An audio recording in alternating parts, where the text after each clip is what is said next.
Today I'll talk about my placement at CAMH, which stands for Center for Addiction and Mental Health. This is the first picture I saw when I googled CAMH. Think for a minute. What do you think it means? First, here are some pictures about the trays and meal flow. CAMH cooks 30 to 40% from scratch and use the cook chill method. We have two tray lines named Butterfly and Lily, named by the staff. In the first pic, you can see the kitchen. Then in the second and third, you can see the tray line, and in the fourth, a picture of a food service worker making sure the ingredients are correct. In the fifth photo, you can see that we have a different supplements such as Boost, which have different flavors and presentation. In the seventh photo, you can see the brulage wagon with all the trays. One side is hot and the other one cold. We serve around 500 patients, so we need many wagons.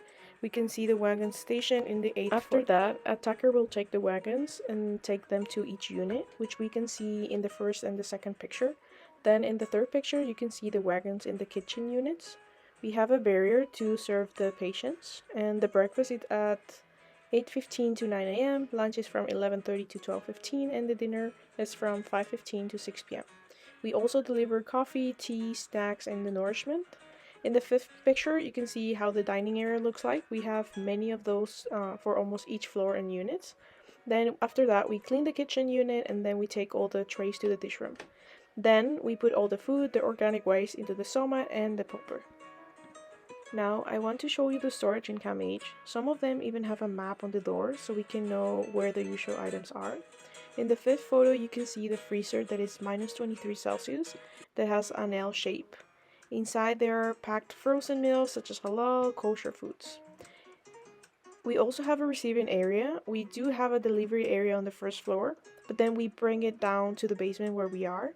There is one person in charge of the receiving and the storage. I would like to show you the nutrition and food service department. Like I said, we are in the basement. There are different small but comfy offices for the supervisors, the diet techs, and there's a bigger office with a door for the manager. In the third and fourth picture, you can see the space I used this 5 weeks to work on the projects. And the entrance of the office is the schedule calendar for all part-time, full-times, and casual staff, so they can check it. We also have the menu of the week in the entrance of the office. We have a 3-week menu which has different menu types and options. In the seventh image, you can see the tunnels, which we use to move around.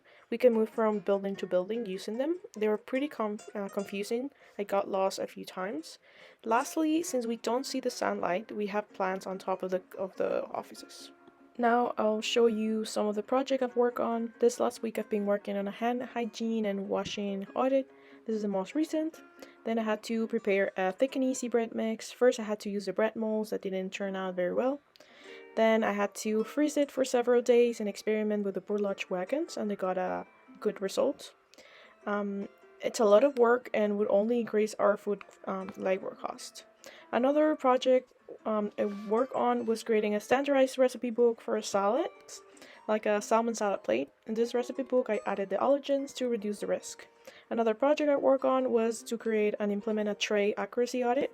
Then I also worked on updating the policy created in 2003 with the collective agreement of 2021. Then I created and implemented a food waste survey made for the food service workers, since they are the ones in the unit. I not only analyzed the results but also created a brainstorm and a fish diagram. Now, I want to tell you some interesting things about CAMH and my experience. First, they gave me an access card and an alarm with a blue and white code. The crazy thing is that every half an hour you will hear a white code, blue code, and sometimes a red code, because some patients like to play with fire in the room. And a couple times we had yellow codes because some patients managed to escape, but they came back days later. Something else that caught my attention was the amount of options for halal, for kosher, and even 2 options for indigenous people. I was able to visit all units from forensic, psychotic, teen, and more. Another thing was being able to go with my manager to a meeting of directors and managers, where I learned a lot. And I was also able to try new halal meals. Another thing interesting is that we still give pandemic snacks, which will have been eliminated, but patients are already used to. So my manager still hasn't been able to eliminate it. I've learned so much in these 5 weeks thanks to my team, from purchasing to also about diversity and mental health.